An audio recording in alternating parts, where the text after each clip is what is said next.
పాలాంగిచో అనే దైవజనుడి దగ్గరకు వచ్చి మీ సక్సెస్ గల కారణం ఏంటి అని చెప్పి అడిగాడంట. పాలాంగిచో గారు ఒక అద్భుతమైన 3 సూత్రాన్ని చెప్పాడు. దానికి ముందు లూకా సువార్త 23వ అధ్యాయం 34వ వచనం చదవాలని కోరుతున్నాను. యేసు, తండ్రి, వీరేమి చేయుచున్నారో వీరెరుగురు గనుక వీరిని క్షమించమని చెప్పెను.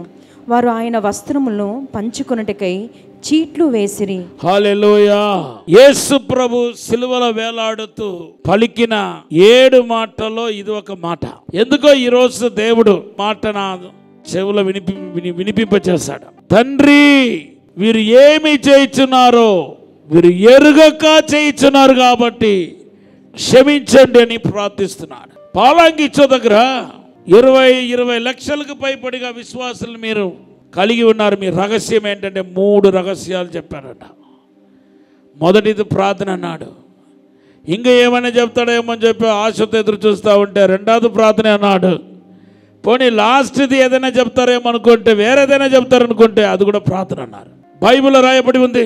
ఫిలిప్పీ పత్రిక 4వ అధ్యాయం 6వ వచనం, ఎఫెసీ పత్రిక 6:18లో ఏమని రాయబడి ఉందంటే ఎల్లప్పుడూ మీరు ప్రతి సమయమందు మీరు ప్రార్థన చేయాలి. ఆత్మ వలన ప్రతి సమయమందును ప్రతి విధమైన ప్రార్థనను విజ్ఞాపనం చేయొచ్చు. ఆ విషయమై సమస్త పరిశుద్ధుల నిమిత్తమై పూర్ణమైన పట్టుదలతో విజ్ఞాపన చేయొచ్చు. మెలకువగా ఉండుడి. హల్లెలూయా. ఎల్లప్పుడూ ప్రార్థన చేయొచ్చు. ప్రార్థన అనేది ఒకటే, కానీ it is bringing the multiple blessings in your life. ఈరోజు మన జీవితంలో ఆత్మీయంగా, భౌతికంగా, భూసంబంధంగా ఏ ప్రాబ్లంలో ఉన్నా, ఏ కష్టాల్లో ఉన్నా, ఏ శోధనలో ఉన్నా, ఏ బలహీనతలో ఉన్నా మీరు దానిలో విముక్తి పొందాలనుకుంటే మీరు చేయాల్సింది ఏంటో తెలుసా? ప్రార్థన, ప్రార్థన, ప్రార్థన. మీరు ప్రార్థనలో ఫెయిల్ అయ్యారు కాబట్టి ఈరోజు అన్ని విషయంలో ఫెయిల్ అయిపోయి కూర్చున్నారు. ఎందుకు నీ బిజినెస్లో ఫెయిల్? నువ్వు సేవకుడు అయితే ఎందుకు నీ సేవలో ఫెయిల్ అయిపోయావు? ఎందుకు నీ కుటుంబంలో ఫెయిల్ అయిపోతున్నావు? కుటుంబ జీవితంలో ఎందుకు ఫెయిల్ అయిపోతున్నావు? ఆత్మీయతలో ఎందుకు విజయవంతమైన జీవితం జీవించలేకపోతున్నావు? నీ ఏ చర్చికి వెళ్తే ఏంటి? చర్చి కాదు నిన్ను కాపాడేది. నీ వ్యక్తిగత జీవితం సరిగా ఉండాలి. అది ప్రార్థనతో కూడిందిగా ఉండాలి. ప్రార్థన అభిషేకంతో కూడిందిగా ఉండాలి. ప్రతి విషయం అందే కృతజ్ఞత పూర్వముగా దేవునికి తెలియపరచుటయే ప్రార్థన. ఆ ప్రార్థనలో ఫెయిల్ అయ్యావా, అన్ని విషయంలో ఫెయిల్ అయిపోతావు. ఏది నీకు కలిసి రాదు, ఏది నీకు సక్సెస్ అవదు. దేవుడు ఇప్పుడు నీ పైన ఒక నేరం మోపాల్సి ఉంది అంటే ఆ నేరం ఏంటంటే ప్రార్థనను ఫెయిల్ అయిపోయావని పరిశుద్ధాత్మ దేవుడు చెప్తున్నాడు. నీ ఉదయకాల ప్రార్థన ఏంటి? ఎక్కడ? నీ ఉపవాస ప్రార్థన ఎక్కడ? మోకాల ప్రార్థన ఎక్కడ? కన్నీటి ప్రార్థన ఎక్కడ? రోధించి చేసే ప్రార్థన ఎక్కడ? ఆదిలో నువ్వు చేసిన ప్రార్థన ఎక్కడ? మరలా ఈ ప్రార్థన అనే ఈ కర్ర, ఎండిపోయిన కర్ర చిగురించటం ప్రారంభిస్తే నిజంగా చెప్తున్నాను, నీ జీవితం ఆశీర్వదించబడటానికి ప్రారంభిస్తాయి. అద్భుతం జరగటానికి ప్రారంభిస్తాయి. విడుదల రావటానికి ప్రారంభిస్తాయి. నిన్ను దేవుడు ఉన్నతంగా ఆశీర్వదించడం ప్రారంభిస్తాడు. లూకా సువార్త 23వ అధ్యాయాన్ని 23:34వ వచనానికి, అనగా యేసు ప్రభు సిలువలో పలికిన మొదటి మాటకును ప్రార్థనకి ఏమి సంబంధం? Most of the Christian used to say excuse for prayer. See Jesus here when he prayed for others. ఇతరుల కోసం ఆయన భారపడి ప్రార్థన చేసిన ఆ సందర్భాన్ని చూడండి. సిలువలో వేలాడుతున్నాడు. 2 పెద్ద మేకులు ఆయన చేతులతో సిలువతో కొట్టివేయబడింది. అలాగే పాదాలు మేకులతో కొట్టబడింది. వేలాడుతున్నాడు. బాడీ అంతా ఘోరమైన నొప్పి, శరీరం అంతా చీల్చబడ్డాయి. కొరడాలు దెబ్బతిన్నాడు. నొప్పి, వేదన, వీటి మధ్యలో ప్రార్థన. నేను ఏమి చెప్పడానికి వస్తున్నానంటే, ఏం చెప్పాలనుకుంటున్నానంటే, నువ్వు దేనికైనా కుంటి చాకులు చెప్పు, కానీ ఈ లూకాసు వార్త 23:34 తెలియపరిచే సత్యం ఏంటంటే ప్రార్థనకి కుంటి చాకు అనేది లేదనేది అర్థమవుతుంది. ఇప్పుడు నాకు అంత వేదనలు కూడా యేసు ప్రార్థన చేశాడా లేదా? గెత్సేమనీ దగ్గర నుండి దైవత్వం, దేవుని కుమారుడుగా ఆయనలో ఉన్న ఆ మహిమ, ఆ బాధ అంతా యేసు ప్రభు తండ్రికి అప్పగించేస్తాడు. సిలువ వేయబడటం, కొరడాలతో కొట్టబడటం, ఉమ్మి వేయబడటం, ఇదంతా 100% మనుష్య కుమారుడుగా భరించాడు. దేవుని చిత్తమైన దేవుని కుమారుడుగా ఆయన ఉండగా ఆయన ఉమ్మటం కుదరదు. అస్ ఎ సన్ ఆఫ్ గాడ్ ఆయన మీద మనం ఉమ్మలేము, అవకాశం చేయలేము. దేవుని కుమారుడుగా అవకాశం చేయలేము. పరలోకమే దిగి వచ్చేస్తాయి. నో రైట్స్ అన్నమాట.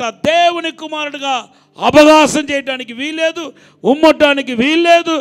ఆయన్ని ముళ్ళు కిరీటం పెట్టి కొట్టడానికి కూడా వీల్లేదు. గెత్సేమనీ తర్వాత యేసుక్రీస్తు ఒక మనుష్య కుమారుడుగా మనందరి రక్షణ కోసం వ్యవహరించాడు. కాబట్టి ఆయన్ని కొట్టినప్పుడు ఖచ్చితంగా ఆయనకు నొప్పి వచ్చి ఉంటాయి. మనకు కొడితే ఎంత నొప్పి వస్తాయో అంత నొప్పి ఇప్పుడు ఎవరు కూడా వచ్చి ఉంటుంది? యేసు ప్రభువు. ఎందుకు తెలుసా? మనుష్య కుమారుడుగా. After the Gethsemane he walked as a son of man. Gethsemane తర్వాత అది కూడా హాఫ్ కాదు, సగం మనుష్య కుమారుడుగా, సగం దేవుని కుమారుడుగా కాదు, ఫుల్లీ మనుష్య కుమారుడుగా. గెత్సేమనీకి ముందు ఫుల్లీ దేవుని కుమారుడుగా వ్యవహరించాడు. గట్టిగా హల్లెలూయా చెప్పండి. నజరేయుడైన యేసు నువ్వేనా అడిగినప్పుడు, నేనే అన్నప్పుడు అందరూ పడిపోయారు. ఎందుకంటే ఆయన ఫుల్లీ దేవుని కుమారుడుగా వాళ్ళకు ప్రత్యక్షమయ్యాడు. వన్స్ యేసు ప్రభు తను అప్పగించుకున్న తర్వాత, అక్కడ ఉన్న సైనికులకు అప్పగించిన తర్వాత, ఆయన అప్పగించాడు. అప్పగించిన తర్వాత ఇప్పుడు fully is a son of man, సంపూర్ణంగా మనుష్య కుమారుడుగా అక్కడ ఆయన ప్రత్యక్షమయ్యాడు. అక్కడ ఉండి మనుష్య కుమారుడు. ఆయన హేళన చేశారు, అపహరించారు, అపహాసం చేశారు, కొట్టారు, మొత్తారు, కొరడాలతో కొట్టారు. ఇన్ని నొప్పి మధ్యలో యేసు ప్రభు ప్రార్థన మానలేదు. ఈరోజు తలనొప్పి వస్తే మీరు ప్రార్థన మానేస్తున్నారు, జ్వరం వస్తే ప్రార్థన మానేస్తున్నారు, ఇంట్లో చుట్టాలు వస్తే ప్రార్థన మానేస్తున్నారు. లేటుగా పడుకుంటే, ఎప్పుడు 9 o'clock పడుకున్న మీరు ఏదో 10 or 11 లేటుగా పడుకుంటే ఉదయకాల ప్రార్థన మానేస్తున్నారు. మీలో ఒక ధైర్యం, ఒక అన్వాంటెడ్ కరేజ్నెస్ లోపల ఉంది. అదేంటంటే ఈరోజు నేను ప్రార్థన చేయకపోయినా రేపు నేను చేస్తాను, ఈరోజు ఎలా ప్రార్థన చేయలేకపోయినా రేపు చేస్తానని మీరు ఏం చేస్తున్నారంటే మిమ్మల్ని మీరే సమర్థించుకొని ప్రార్థనలో బలహీనమవుతూ వస్తున్నారు. పరిశుద్ధాత్మ దేవుడు నాతో మాట్లాడుతున్నాడు. You may say excuse anything but not prayer. దేనికైనా మీరు కుంటి చాకులు చెప్పండి, దేనికైనా కుంటి చాకులు చెప్పండి, కానీ ప్రార్థనకి కాదు. ఇక్కడ యేసు ప్రభువే మనకు మాదిరి. గట్టిగా హల్లెలూయా చెప్పండి. ఏ సేవకుడు మనకు మాదిరి కాదు. ఆమేన్ చెప్పండి. మనకు మాదిరిగా యేసును ఉంచిపోయాడు. ఆయన జీవితం మనకు మాదిరి జీవితం. పేతురు రాసిన పత్రికలో పేతురు అంటున్నాడు, మనకు మాదిరి ఉంచిపోయాడంట. అందరిలాగా యేసు ప్రభు కూడా బహు దుఃఖంతో ఉన్నాడు. అందరిలాగా మీన్స్ శిష్యులాగా. అది రాత్రి వేళ యేసు అత్యాసక్తితో ప్రార్థన చేస్తున్నాడు. శిష్యులు నిద్రపోతున్నారు. నిద్రపోవాల్సింది ఎవరంటే యేసు ప్రభు. ఎందుకంటే ఆయన హృదయం దుఃఖముతో నిండి ఉంది. ఈ క్షణం నుండి దేవుని కుమారుని భావనను పక్కన పెట్టేసి దేవుని కుమారుని దైవత్వాన్ని ప్రత్యేకపరచకుండా, ప్రథమంగా భావించకుండా మనుష్య కుమారుడుగా ప్రయాణించాలి. కాబట్టి ఆయనకు నిజంగా చాలా నొప్పి అనిపించి ఉంటాయి. కానీ బైబిల్లో రాయబడిన గెత్సేమనీలో యేసు ప్రార్థన చేస్తున్నాడు. కుంటి చాకులు చెప్పకుండా ప్రార్థన విషయంలో కుంటి చాకులు చెప్పకుండా ప్రార్థించే వాడి యొక్క లక్షణం ఏంటంటే, గుర్తు ఏంటంటే, ప్రార్థన చేయలేని వారిని ఆయన మేలు కొలిపేవాడుగా ఉంటాడు. నంబర్ 1, ప్రార్థన విషయంలో కుంటి చాకు చెప్పని వ్యక్తి ఒక గుర్తు ఏంటంటే, మొదటి గుర్తు ఏంటంటే, అతడు తన ప్రార్థన చేయటమే కాకుండా ఇతరులని ప్రార్థన చేయిస్తాడు. ప్రార్థన చేయమని ఆయన మేలు కొలుపుతాడు, ఉరి కొలుపుతాడు. ఇప్పుడు చూడండి, ఆనాడు యేసు ప్రభు శిష్యులను ఉరి కొలిపాడు ప్రార్థన చేయమని. ఇప్పుడు నేను చేస్తున్నాను చూడండి.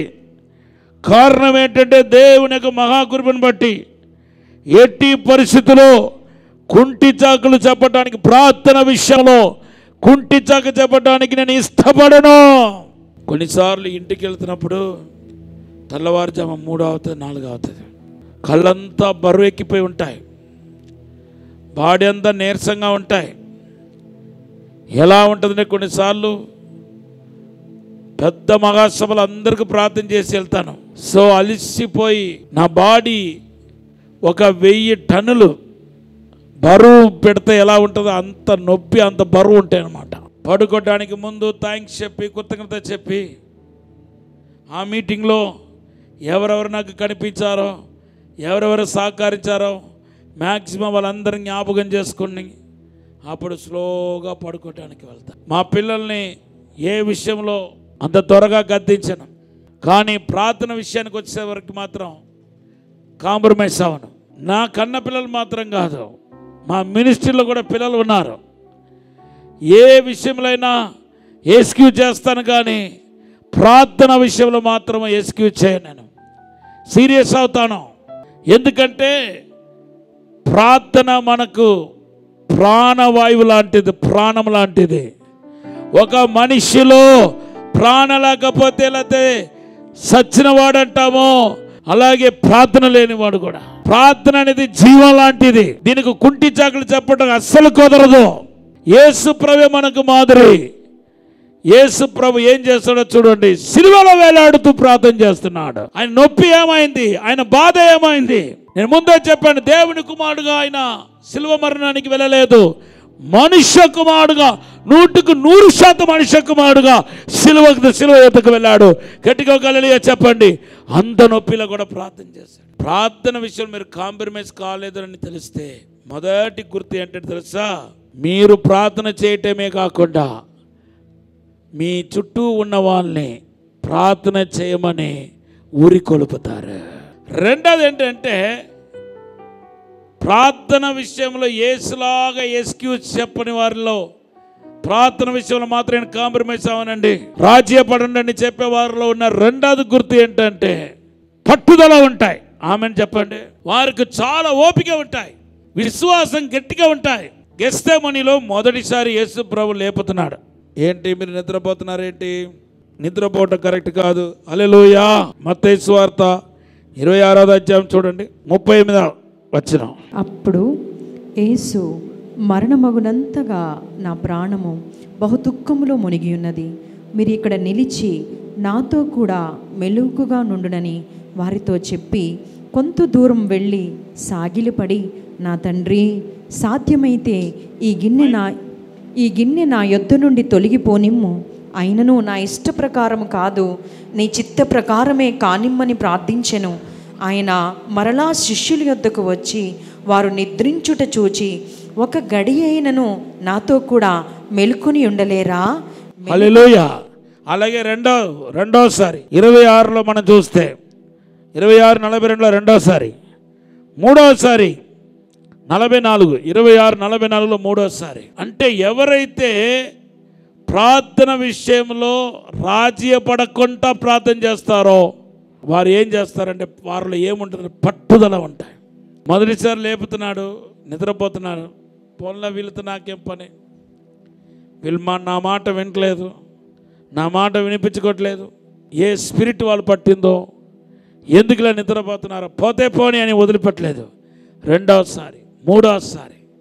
అంటే ఎవరైతే ప్రార్థన విషయంలో రాజీ పడకుండా అన్కాంప్రమైజ్ ప్రేయర్ లైఫ్ కలిగి ఉన్నారో వారిలో పట్టుదల ఉంటాయి. లూకా సువార్త 18వ అధ్యాయం 1-2 వచనంలో ప్రార్థన చేయడానికి గురించి, సొమ్మసులక విసుగక ప్రార్థన చేయడానికి గురించి యేసు ప్రభువుకు ఓమానం చెప్తున్నాడు. లూకా సువార్త 18వ అధ్యాయం 1-4 వచనాల్లో ఆ చెడ్డ న్యాయాధిపతి ఎంత రావద్దు, మాట్లాడవద్దు, వెళ్ళిపోని చెప్పినా మరలా మరలా మరలా మరలా అడుగటాన్ని మనం చూస్తున్నాం.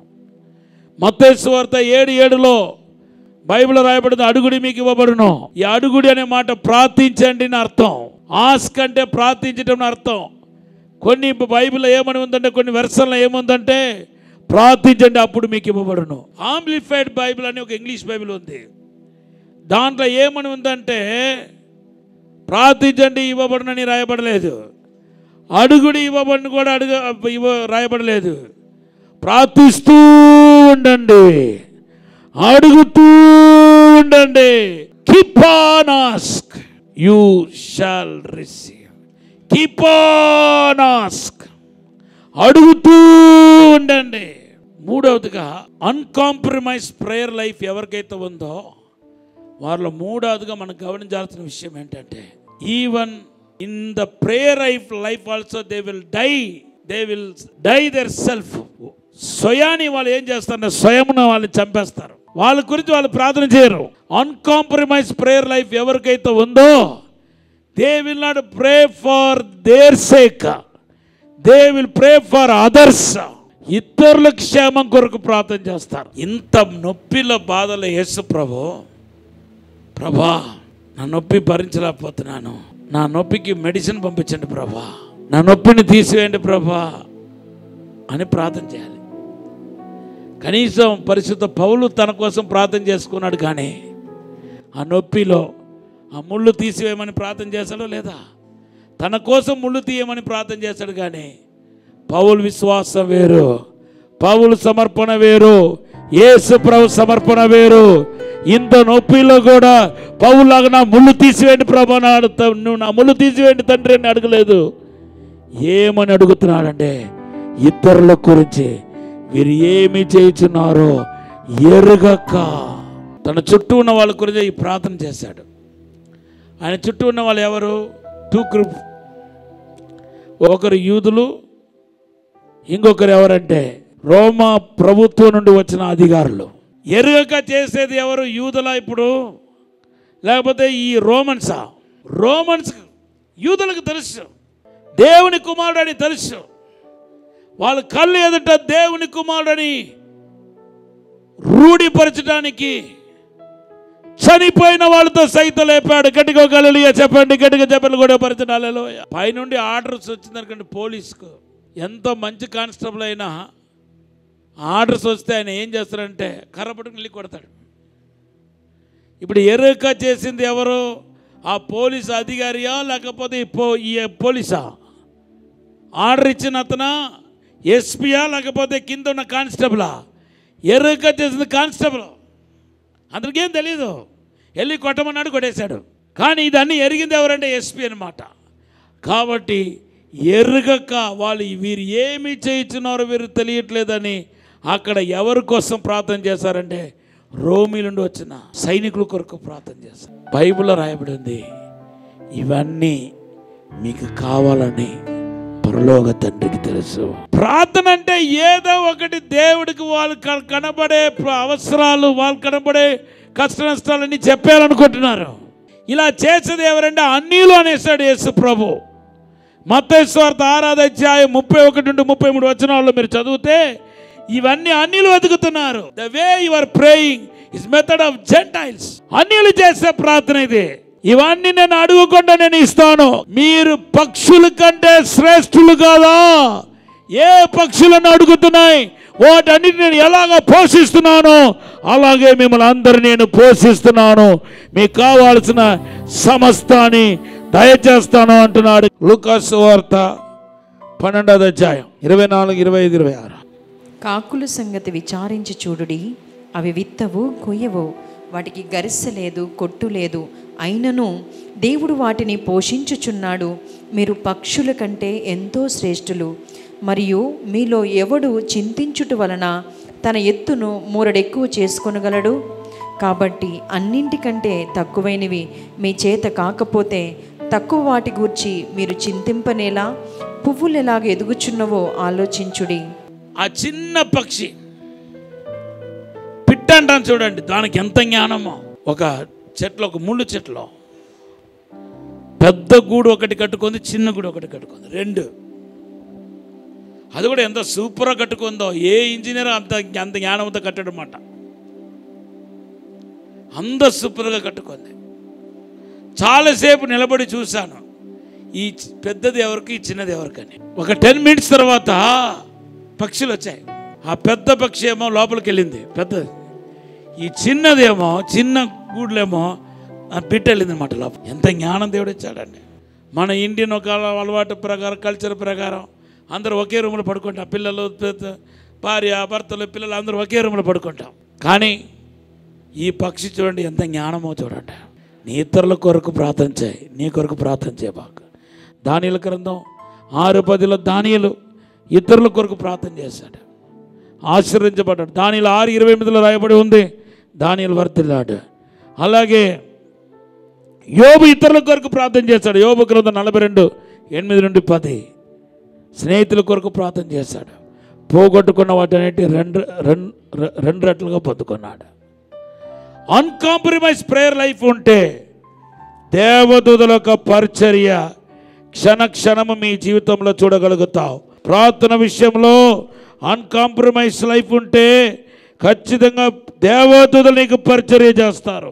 అదే యేసు ప్రభు జీవితంలో మనం చూస్తున్నాం. లూకాసు వార్త 22:43 దేవదూతలు వచ్చి యేసయ్యకు పరిచర్య చేశారంట. లూకాసు వార్త 22:43.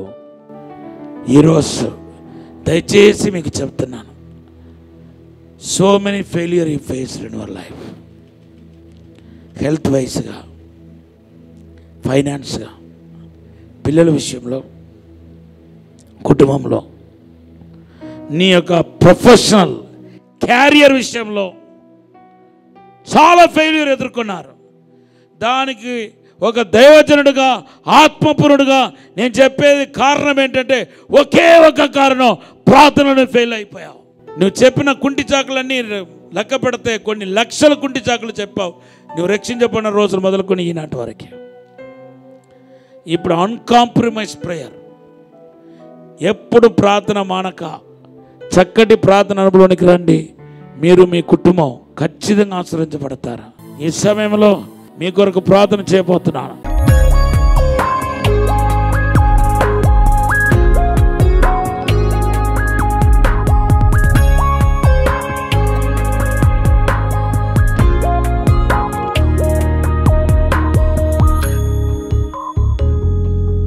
ప్రార్థన. పరిశుద్ధము నమ్మకమైన మా పరలోక తండ్రి, నీకు వందనాలు, స్తోత్రాలు ప్రభా. ఈరోజు హెచ్చరికతో కూడిన మాటలు మాకు తెలియపరిచున్నారు ప్రభా. యేసుక్రీస్తు నామములో ఇప్పుడు ఆశీర్వదించండి ప్రభా, అభిషేకించండి ప్రభా. ప్రార్థనాత్మతో నింపండి ప్రభా, నీ వెలుగుతో నింపండి ప్రభా. ప్రార్థన శక్తి ప్రతి ఒక్కరిలో దిగునగాక, విజ్ఞాపన శక్తి ప్రతి ఒక్కరిలో దిగునగాక. యేసు నామములో ఆశీర్వదిస్తున్నాను. ప్రార్థనాత్మతో నింపండి, ప్రార్థన అభిషేకంతో నింపండి ప్రభా. మీరు ఆశీర్వదించండి. కుంటి చాకులు చెప్పడంతో మాని నీ సన్నిధిలో ప్రార్థించే కృప దయచేయమని యేసు నామములో అడిగి వేడుకుంటున్నాము తండ్రి, ఆమేన్. విజయవాడలో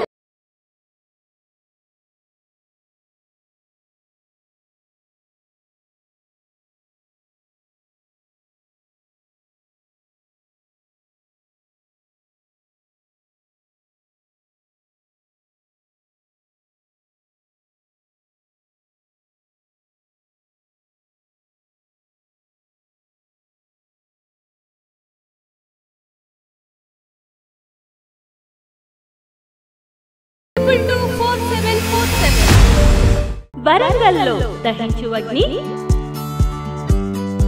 పరిశుద్ధాత్మ విస్ఫోటన సదస్సు ఆగస్ట్ 20, 21, 22 తేదీలలో ప్రతిరోజు ఉదయం 9 గంటల నుండి ప్రారంభించబడును. ముఖ్య ప్రసంగికులు పాస్టర్ ఫోర్డ్ గారు బెంగళూరు. డాక్టర్ జయశీలన్ గారు చెన్నై, డాక్టర్ థామస్ గారు, డాక్టర్ శివ థామస్ గారు దహించువగ్ని మినిస్ట్రీస్ రాజమహేంద్రవరం.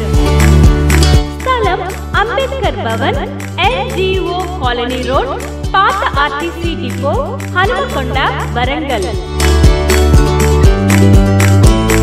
మరిన్ని వివరాలకు 9494940072 మరియు 73. రాజమహేంద్రవరంలో దహించు అగ్ని సేవకుల కూడిక ఆగస్ట్ 26వ తేదీన ఉదయం 10 గంటల నుండి ప్రారంభించబడును.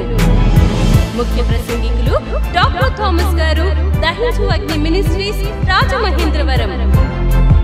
స్థలం దహించు అగ్ని ఆడిటోరియం, నటరాజ్ థియేటర్, రాజమహేంద్రవరం. మరిన్ని వివరాలకు 9494940072 మరియు 73. ఇది కుటుంబ ఆశీర్వాద కూడిక. ఇక్కడ మేము మా కుటుంబాలను కట్టుకున్నాం. మరి మీరు? అయితే ప్రతి శుక్రవారం రాజమహేంద్రవరంలో జరిగే ఈ కుటుంబ ఆశీర్వాద కూడికలో పాల్గొనండి. ఈ కూడిక జరుగు స్థలం దహించు అగ్ని ఆడిటోరియం, నటరాజ్ థియేటర్, రాజమహేంద్రవరం. సికింద్రాబాద్ లో దహించు అగ్ని అద్భుత అసాధారణ కూడిక ప్రతి శనివారం సాయంత్రం 5 గంటల నుండి ప్రారంభించబడును. స్థలం SPG church ground, alpha hotel వెనుక, సికింద్రాబాద్. మరిన్ని వివరాలకు 9494940074 మరియు 75. రాజమహేంద్రవరంలో దహించు అగ్ని అభిషేక ఆదివారపు ఆరాధన ఇప్పుడు ప్రతి ఆదివారం ఉదయం 9:30 నుండి ప్రారంభించబడును. తప్పక పాలు పొందండి, దైవిక ఆశీర్వాదం పొందండి. స్థలం దహించు అగ్ని ఆడిటోరియం, నటరాజ్ థియేటర్, రాజమహేంద్రవరం. మీ ప్రార్థన అవసరతలకు 9494940072 మరియు 73. ఈ టీవీ కార్యక్రమాన్ని చూసి ఆశీర్వదించబడినట్లయితే దహించు అగ్ని టీవీ పరిచర్యకు మరియు బ్లెస్సింగ్ ల్యాండ్ కు సహకరించండి.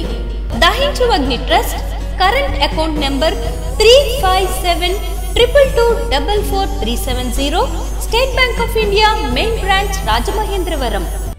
మై అడ్రస్ డాక్టర్ థామస్, దహించు అగ్ని మినిస్ట్రీస్, తుమ్మలోవా, రాజమహేంద్రవరం.